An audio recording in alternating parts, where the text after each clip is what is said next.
इलाहाबाद संसदीय सीट से नीरज त्रिपाठी जी को सांसद बनाने का काम करोगे ना? दोनों हाथ में बताओ, करोगे ना? मुझे आप पर भरोसा है, विश्वास है। हमारे यहाँ पर जिनकी अध्यक्षता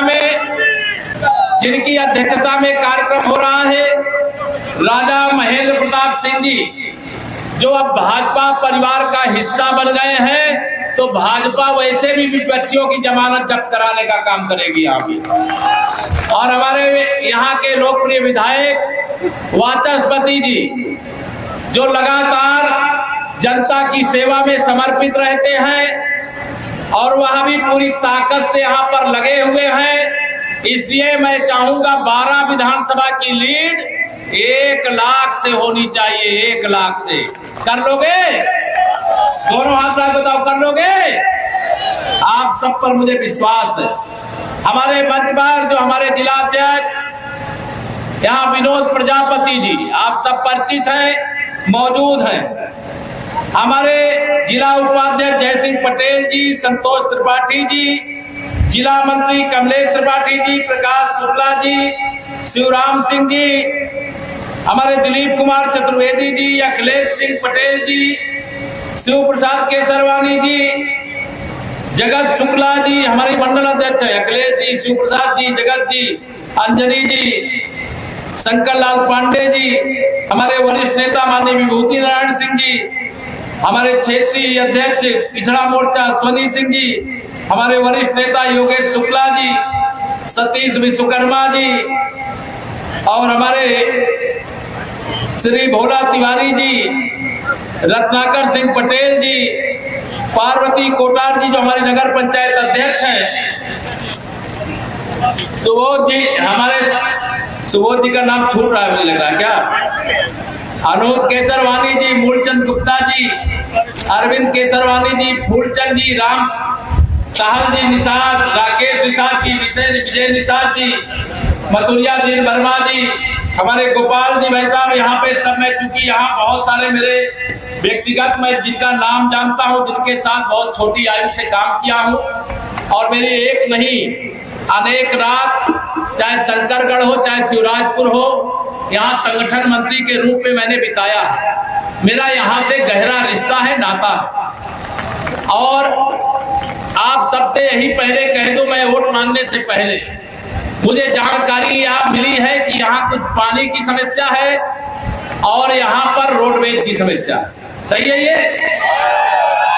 अब आज इतना ही कह सकता हूँ कि 4 जून के बाद रोडवेज की समस्या तो खत्म ही हो जाएगी, लेकिन पानी की समस्या सदा सदा के लिए हमारे प्रधानमंत्री माननीय नरेंद्र मोदी जी का संकल्प है, हर घर तक नल से जल पहुंचाना। गरीब आदमी हो, अमीर आदमी हो, गांव में रहता हो, नगर में रहता हो, कोई भेदभाव नहीं, सबका साथ सबका विकास। जैसे सबको सारी सुविधाएं मिल रही हैं, वैसे ही ये पानी की, बिजली की, सड़क की बहुत सारी सूची मुझे अभी दे रहे थे कि यहाँ बहुत सारा काम हो गया। वो तो आपका हक था। जब सपा बसपा कांग्रेस सत्ता में होते थे, ये 100 रुपया में से 15 रुपया जिस काम का बजट होता था उसमें खर्चा करते थे। 85 रुपया दलाल लोग दलाली खा जाते थे। अब दलालों को, भ्रष्टाचारियों को, बेईमानों को भाजपा की सरकार है, डबल इंजन की सरकार है, मोदी जी, योगी जी के नेतृत्व की सरकार है। अब जो गड़बड़ करता है उसको उल्टा लटका के सीधा कर दिया जाता है। और आप सबसे मैं आने वाली 25 तारीख को, जो कि एक तरफ गुंडों, अपराधियों, माफियाओं, दंगाइयों, भ्रष्टाचारियों का गैंग है, एक तरफ एक युवा और ईमानदार अगर प्रत्याशी के रूप में देखें तो नीरज त्रिपाठी जी है, और देश के लगातार 10 वर्ष से एक गरीब माँ बाप के बेटे, एक चाय बेचने वाले के बेटे, एक पिछड़े वर्ग के परिवार में पैदा होने वाले माननीय नरेंद्र मोदी जी 10 साल से प्रधानमंत्री हैं, और देश का डंका आज पूरी दुनिया में बज रहा है, पूरी दुनिया में बज रहा है। और अभी मैं इतना ही कहूंगा, मोदी जी ने जो कहा है कि अभी जो आपने 10 साल में देखा है वो तो ट्रेलर है, पूरी पिक्चर तो 4 जून के बाद दिखाने का काम किया जाएगा। अब विरोधी सब बहुत घबराए हैं, उनको लग रहा है कि अगर तीसरी बार मोदी सरकार बन गई तो इस देश से गरीबी खत्म कर देंगे, इस देश की आधी आबादी महिलाओं का सशक्तिकरण हो जाएगा, उनका 33% आरक्षण वह लोकसभा और विधानसभा में जैसे घर चलाती है, नगर क्षेत्र को चलाती है, ग्राम क्षेत्र को चलाती है, वैसे देश और प्रदेश को चलाने का भी उनको हक मिल जाएगा। नौजवानों को रोजगार का अंबार लग जाएगा, क्योंकि भारत अब ग्लोबल मैन्युफैक्चरिंग का हब बनने जा रहा है। अभी हम 5वीं अर्थव्यवस्था है, तीसरी बनने जा रहे हैं। देश में 25 करोड़ लोगों को गरीबी रेखा से बाहर निकालने का काम किया जा चुका है। 4 करोड़ गरीबों को घर, शौचालय, gas, Ayushman card, ration card, हर घर नल से जल की सुविधा पहुंचाने का काम आगे बढ़ाया जा चुका है। लेकिन अभी भी बहुत लोग बाकी हैं, और जो बाकी हैं उनके जीवन में भी खुशियां पहुंचाना ये मोदी जी का संकल्प है, मोदी जी की गारंटी है। अभी 3 करोड़ ऐसे लोग हैं, 3 करोड़ ऐसे लोग हैं जो अभी प्रधानमंत्री आवास पाने के अधिकारी हैं। जब सपा बसपा कांग्रेस सत्ता में थे, इन लोगों ने सर्वे कराया, उसमें धोखाधड़ी किया। जो गरीब आदमी थे उनको अमीर दिखा दिया कागज में, और जो अमीर थे उनको गरीब दिखा दिया। लेकिन मोदी जी है ना, वो तो पाताल के अंदर भी कोई कुछ छुपा करके गड़बड़ करके रखा है, तो उसको भी निकाल करके बाहर लाएंगे और गरीब का हक गरीब तक पहुंचाने का काम करेंगे। मोदी जी ने कहा है, न खाऊंगा न खाने दूंगा, जिसने भी मेरे देश को, मेरे देश के गरीबों को लूट करके खाया है, पाई पाई वसूल करके देश की और गरीब की भलाई में फिर से लगा दूंगा। इस संकल्प के साथ हम चुनाव के मैदान में 2024 के लोकसभा चुनाव में विरोधी कह रहे हैं कि मोदी जी को तीसरी बार प्रधानमंत्री नहीं बनने देंगे।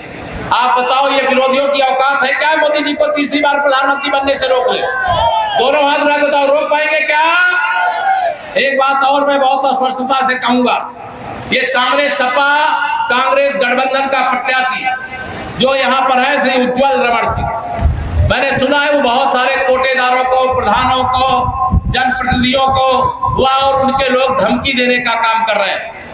मैं उनको इस मंच से कहना चाहता हूं, ये समाजवादी पार्टी की सरकार नहीं है। जब फर्जी मुकदमे लिखा करके आप लोगों को परेशान करते थे, ये योगी आदित्यनाथ जी के नेतृत्व में भारतीय जनता पार्टी की सरकार है।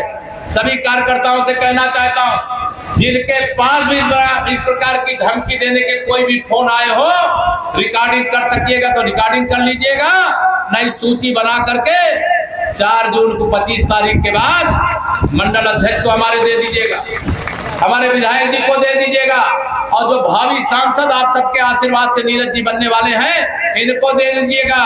और मैं भी आपसे दूर नहीं हूं, आपकी इच्छा हो तो मुझको भी दे दीजिएगा।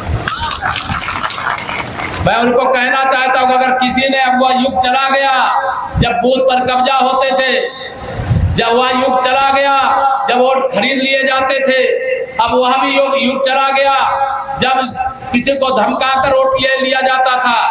अब ये अतीक अहमद और मुख्तार अंसारी का युग नहीं है, आज युग बदल चुका है। हम सुशासन के पक्षधर हैं, विकास के पक्षधर हैं, गरीबों के जीवन में खुशहाली लाने के लिए काम कर रहे हैं, और मोदी जी ने जो ठाना है वो करके दिखाया है।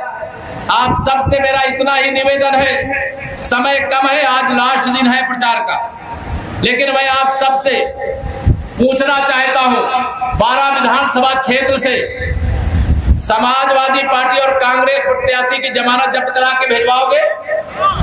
दोनों हाथ उठा के बताओ, बस भेजवाओगे? मैं चाहता हूं कि उनके अहंकार को चकनाचूर कर दो।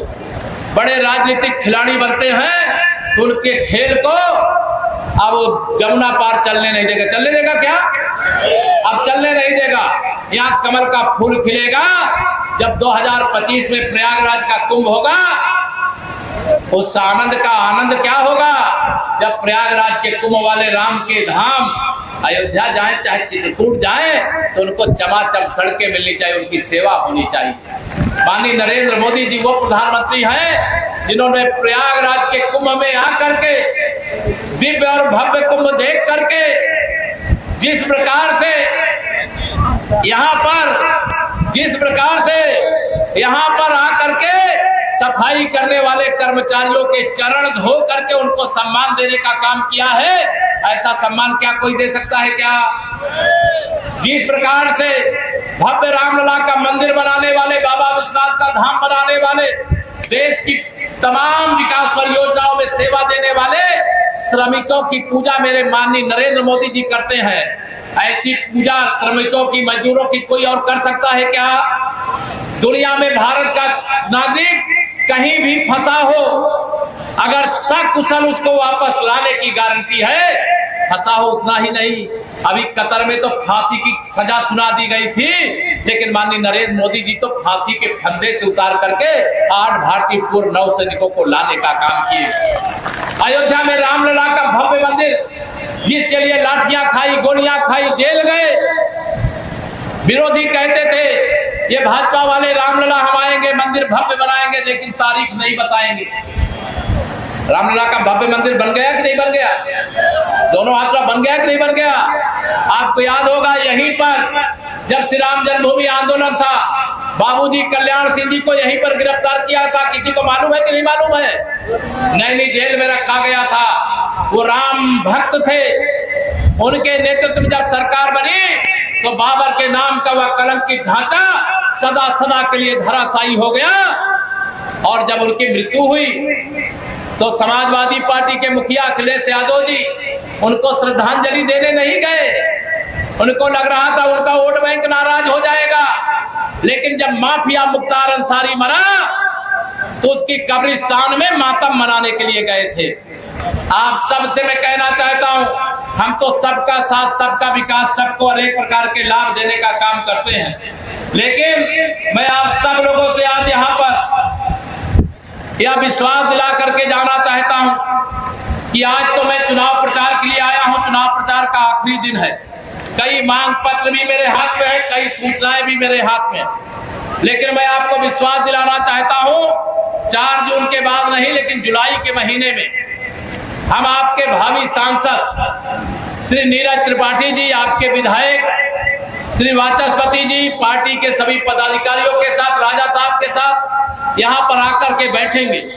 इस क्षेत्र की जो भी समस्याएं होंगी सर्वोच्च प्राथमिकता के आधार पर उसका समाधान करवाएंगे। कांग्रेस का सूर्य अस्त हो चुका है।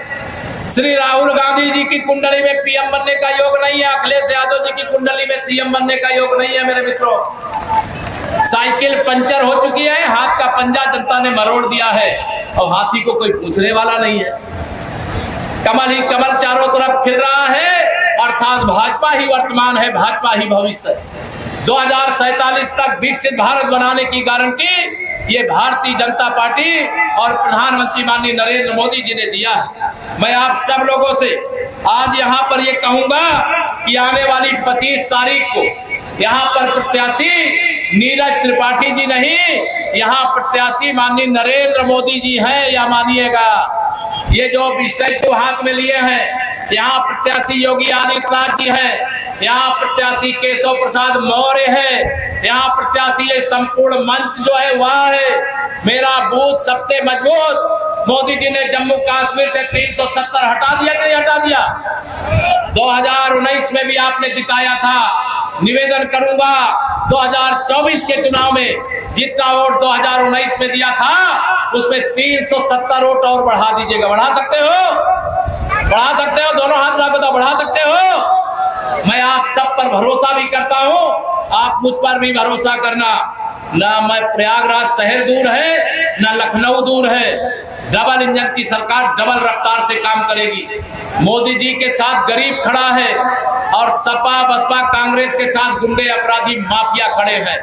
मैं आप सब से आज के दिन यही आह्वान करूंगा, निवेदन करूंगा, बाकी सब कुछ जाइएगा भूल, याद रखिएगा नरेंद्र मोदी और कमल का फूल। अनेक समस्याएं हैं, हर समस्या का समाधान है। इसलिए मैं कहा करता हूं कि घर घर में खुशहाली पहुंचे, बस इतना फर्ज निभा देना, बाकी सब मोदी कर देंगे। तुम कमल का बटन दबा देना।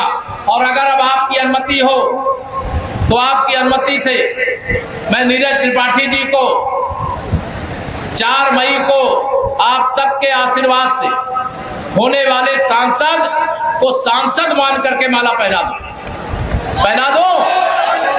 दोनों हाथ मैं बताओ तभी पहनाऊंगा, ऐसा नहीं पहनाऊंगा। इधर वाले नहीं उठा रहे हैं सब लोग। मैं ये सांसद वाली माला आप सबके आशीर्वाद से पहना रहा हूं। दोनों हाथ आगे खड़े होकर के आशीर्वाद दे दीजिए। आपका आशीर्वाद नीरज जी के लिए भी है, मोदी जी के लिए भी है और केशव प्रसाद के लिए भी है। और यहाँ पर जितने लोग इस भीषण गर्मी में आए उनका सबका हृदय से धन्यवाद करता हूँ। बहुत बात कहने की आज नहीं कह रहा हूँ। जब चुनाव के बाद आऊंगा तो आप सबके साथ एक चौपाल लगाऊंगा, जो समस्याएं होंगी यहीं पर सुन करके उनका समाधान भी करवाऊंगा और आप सबकी बातें भी सुन करके सेल्फी भी आपके साथ खिंचवाने का काम किया जाएगा। लेकिन आज इतना ही निवेदन करके दूंगा अपनी वाणी को विराम। दोनों हाथ उठा करके एक बार फिर से बोलिए जय श्री राम।